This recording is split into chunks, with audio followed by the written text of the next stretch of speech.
Magandang hapon sa inyong lahat. Ako nga pala si Binibining Shanine Banyares, ang inyong magiging guro ngayong hapon. Inaanyahan ko kayong tumayo para sa ating panumulang panalangin na pamumunahan ni Ginoong Alberto. Amen! Bago kayo magsiupo, ay magkakaroon muna tayo ng pampasigla. Sundan niyo lamang ang message. Maraming salamat sa inyong kooperasyon sa ating pampasigla. Nawa ay napukaw ang inyong diwa at ng inyong damdamin para hindi kayo antukin sa ating bagong leksyong tatalakayin ngayon. Ngayon, maaari na kayo magsiupo. Pero bago yan, kunin niyo muna ang mga basura na nakalat sa inyong ilalim ng inyong upuan at makiayos ng inyong mga serya. Okay? Mga bata, may liban ba ngayon? Wala! Magaling! Bigyan natin ng wonderful clap ang inyong mga sarili. Alam niyo ba ang wonderful clap? Gayahin niyo lamang ito. Wonderful clap. Wow! Wow! Wonderful! Okay. Sabay-sabay natin gawin. Wonderful clap. Wow! Wow! Wonderful! Okay. Ngayon, class. Bago tayo dadako sa ating leksyong tatalakayin ngayon, ay ating alamin ang ating alituntunin na kinakailangang sundin ngayong umaga.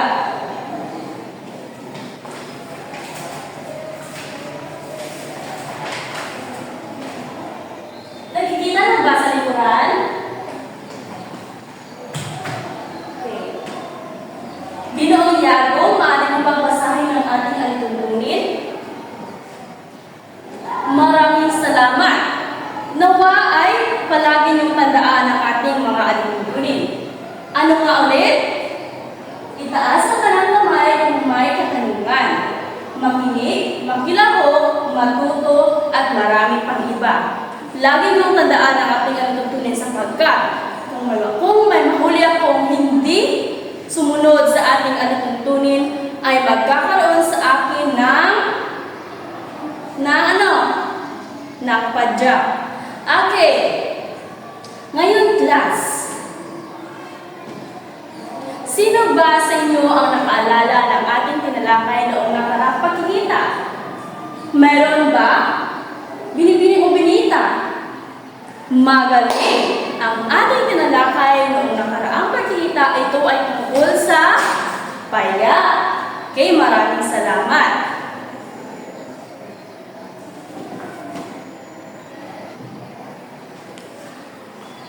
Bigyan natin ng palakpak si Binibining o Binita sapagkat siya ay tunay na natuto at mayroong natutunan sa ating tinalakay noong nakaraang pagkikita.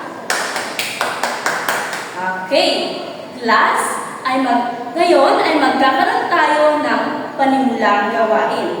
Ang gagawin niyo ay obserbahan o ibahagi ang inyong mga ideya sa larawang aking ipapakita. Ngayon, class, tingnan niyo na. Sa inyong naobserbahan sa larawan, ano ba ang inyong ka-ideya o obserbasyon sa mga larawan? May ideya na ba kayo kung ano ang topikong ating tatalakayin ngayon? Class? Magaling! Tama! Ang ating tatalakayin ngayon, ito ay tungkol sa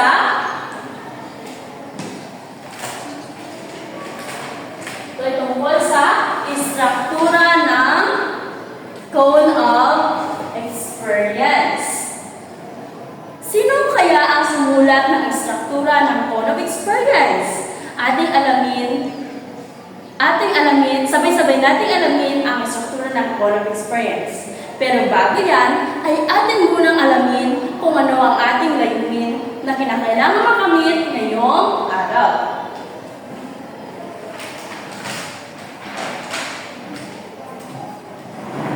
Binibining Lopez, maaari mo bang basahin ang ating layunin?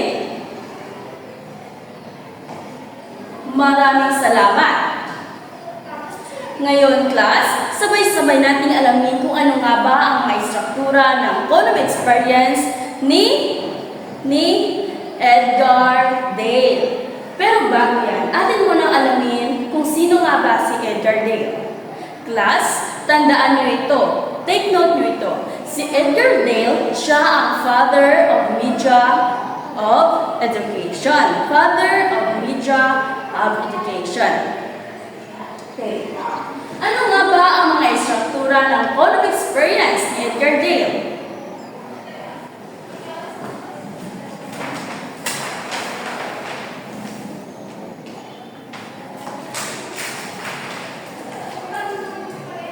Una ay ang exhibits o exhibit na tinatawag sa Tagalog.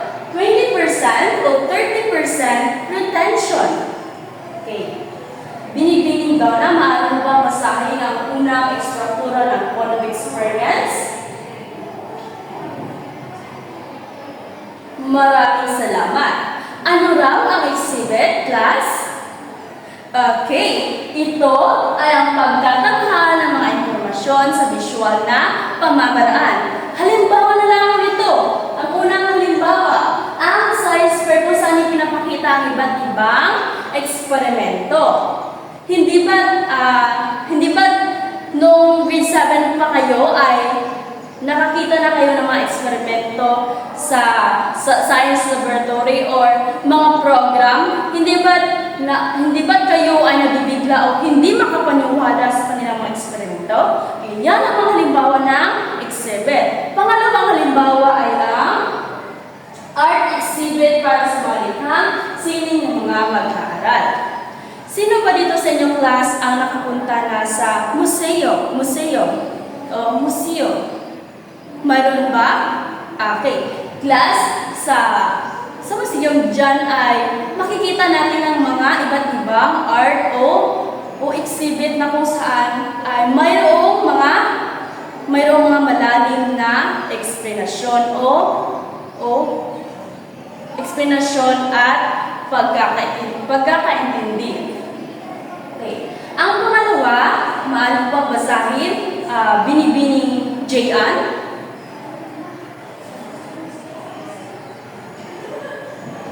Maraming salamat. Ang pangalawang istruktura ng cone of experience, class ay ang television and motion. Ano nga ba ang television and motion? Class, ito ay tumutukoy sa palabas, mapapelikula man o entablado. Sino ba dito ang nakapanood na sa telebisyon? Okay, hindi ba marami sa atin na nakapanood na sa telebisyon? Sa entablado o mayroong pagtatanghal, hindi ba nakapanood na kayo? Okay, yan ang halimbawa ng television and motion. Ang halimbawa nito ay ang panonood ng dokumentaryo tungkol sa World War II. Okay, class, dito sa television and motion, dito pinapakita ang mga nangyari noong unang panahon. Kagaya natin, hindi ba wala tayong kamuha kung ano ang mga nangyari noong unang panahon. Kaya sa pamagitan ng television ay mayroon tayong mga ideya o obserbasyon sa anong nangyari noong unang panahon sa pamagitan ng television at marami pang iba. At ang pangalawang halimbawa ng television in motion ay ang paggamit ng educational videos sa math at science. Okay.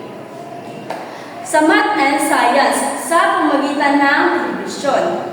Class, halimbawa na lamang nito noong grade 8 kami. Mayroon kaming science teacher. At ang kanyang pinanood sa amin ay syempre ito ay tungkol sa science mismo. Pinanood niya sa aming class tungkol ito sa sperm cell. At hindi ba't maraming millions or 3,000 to 500 sperm cell ang nandyan sa isang buntis na nanay. O tinatawag natin na magbubuntis pa lamang. At doon niya pinakita ang teacher namin na kung paano nga ba tayo nabuo sa tiyan ng ating nanay. At doon namin nalaman na sa 3,000 to 5,000 or millions of sperm cell, isa, dalawa, o tatlo lang o apat ang makakapasok sa loob. Kaya nung nakapasok na yung isa o dalawa, ay diyan na mabubuo o lalaki yung tiyan ng isang nanay. At sino yun? Ikaw, ako, tayo, at maraming pang iba. Okay, kita yun. Kaya lagi nating papahalagaan ang ating mga sarili sapagkat tayo ay espesyal sa mundong ito. Sa maraming milyones o thousands of sperm cell, ikaw talaga yung pinili. Okay, yun ang halimbawa ng television and motion. Pupunta naman tayo sa pangatlo.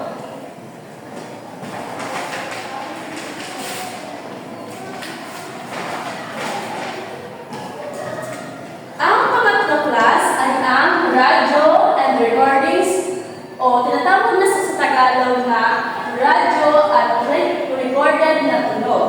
10 to 20% retention. Okay. Binibining Janice, maaari mo bang basahin ang pangatlo? Maraming salamat. Binibining Janice. Radio at recordings class, ito ay ang pakikinig ito ay ang pakikinig ng mga impormasyon sa radyo man o ano pa mga recordings. Halimbawa na lamang nito, class. Ang pakikinig sa audiobook ng isang nobela sa Filipino. Sino ba ang nakaranas na nito nung makikinig sa audiobook? Meron ba? Binibining Claudine. Okay, maraming salamat. At ang pangalawang halimbawa, class, ay ang paggamit ng podcast upang matutunan ang bagong konsepto. Sino bang nakaranas nito? Marami sa atin ang nakaranas nito. Kaya ang halimbawa ng radyo o recordings. At ang pang-apat, class, maaari mo pang basahin, Binibining Claudine. Ang pang-apat ay ang still features visual symbols o tinatawag sa English na larawan at simbolo 10 to 15%. Okay, maraming salamat. Ang pang-apat, class, ay ang still pictures or visual symbols. Ayon kay Edgar Dale, class, sa pamamagitan ng visual or pictures ay natututo tayo. Mayroon tayong natutunan. Sapagkat dito ipinapakita sa atin kung ano nga ba ang ibig ipabatid ng isang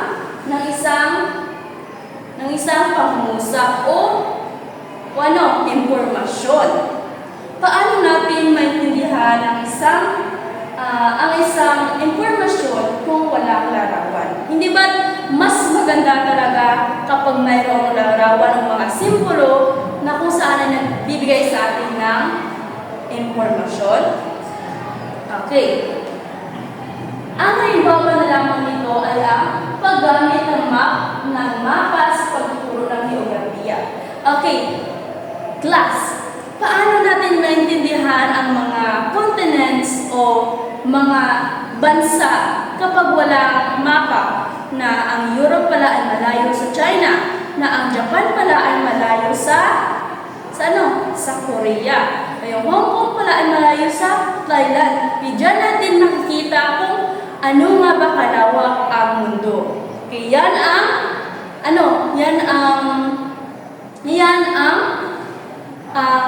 pasasalamat ng yan ang mahalaga sapagkat sa pamagitan ng simbolo ay madami tayong matutunan sa pamagitan ng simbolo at pictures. At ang pangalawang halimbawa ay ang graphs at charts sa pag-aaral ng statistika. Yan din halimbawa ng pictures o mga symbols. Diyan ay marami tayong matutunan sa pamamagitan ng mga graphs or charts. At ang panglimang class, ang panghuli ay ang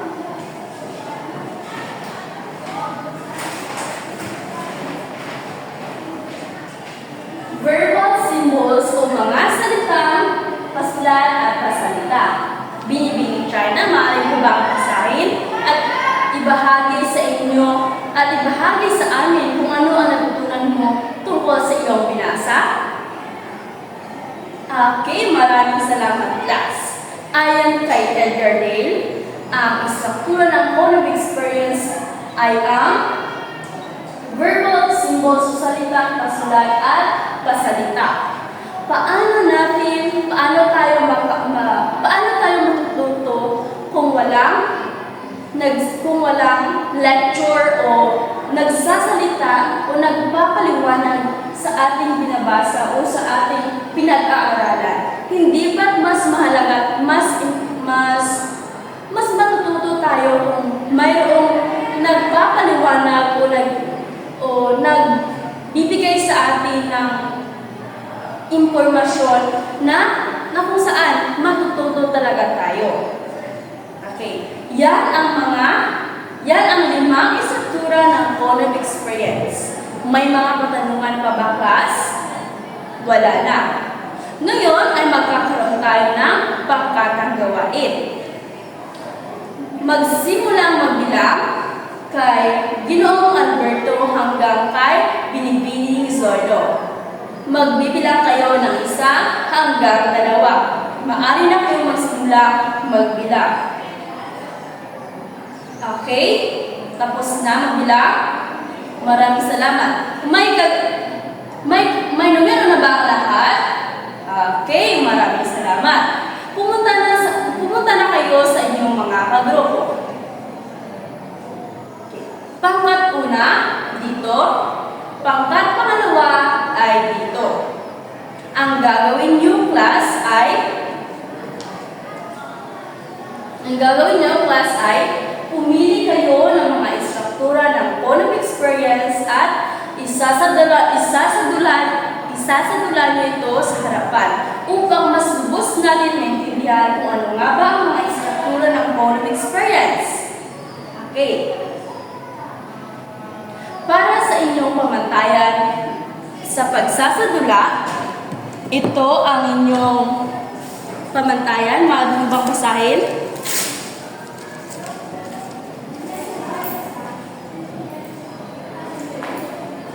Okay. Ngayon, class, maaari na kayong magprepara. Time's up. Natapos na ang inyong oras. Okay? Handa na ba ang lahat sa pagrepresenta? Okay. Pangkaluna. Magaling. Bigyan natin ng verbal lang ang pangkaluna.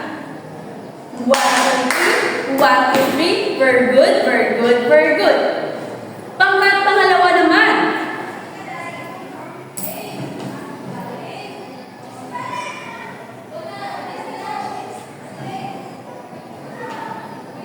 Napakahusay ng pangalawa. Bigyan natin ng good job club ang pangalawang pangkat. 1, 2, 3. Okay. Maaari na kayong umupo. Class, batay sa inyong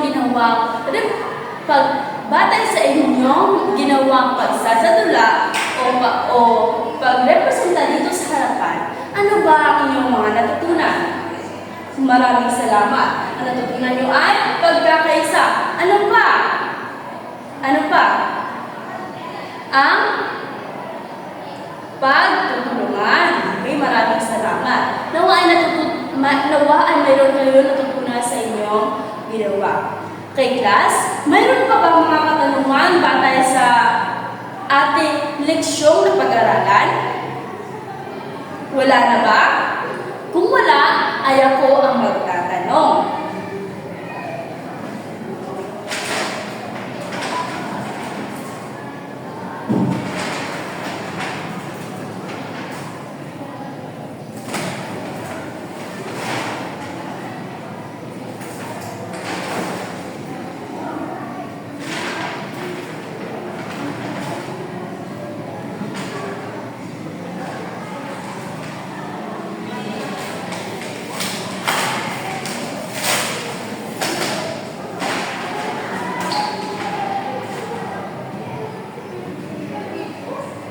Okay? Narito ang mga katanungan. Pipili lamang ako kung sino ang sasagot. Binibining Juwala, narito ang iyong katanungan.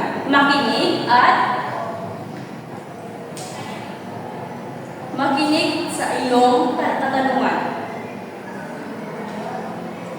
Ano nga ba ang ating tinalakay ngayong hapon?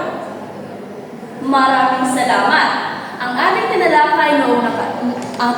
tinalakay ngayon lamang ay ito ay tungkol sa istruktura ng cone of experience. At Ginoong Yago. Pangalawang tanong. Ano nga ulit ang 5 istruktura ng cone of experience? Maraming salamat. At Binibining Zoilo, paano naman mapapalagahan ang istruktura ng cone of experience at ang paggamit ng iba't ibang mayon nito sa pang-araw-araw? Maraming salamat.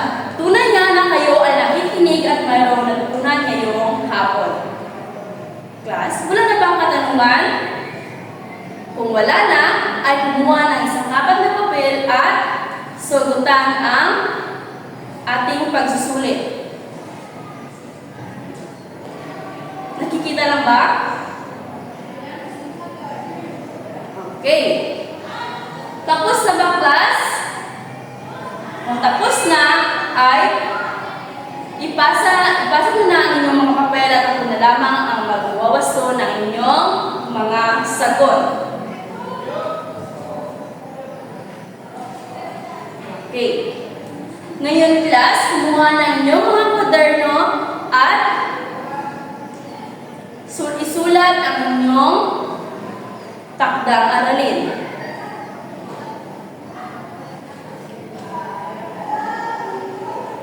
Para sa inyong takdang aralin, class, isulat ito.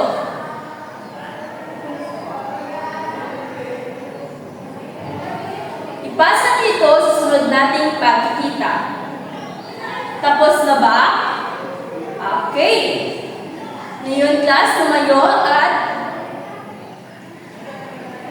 Ginoong Alberto, maaari mo ba ang panguluhan ng ating pangwakas na panalangin? Amen. Paalam, class.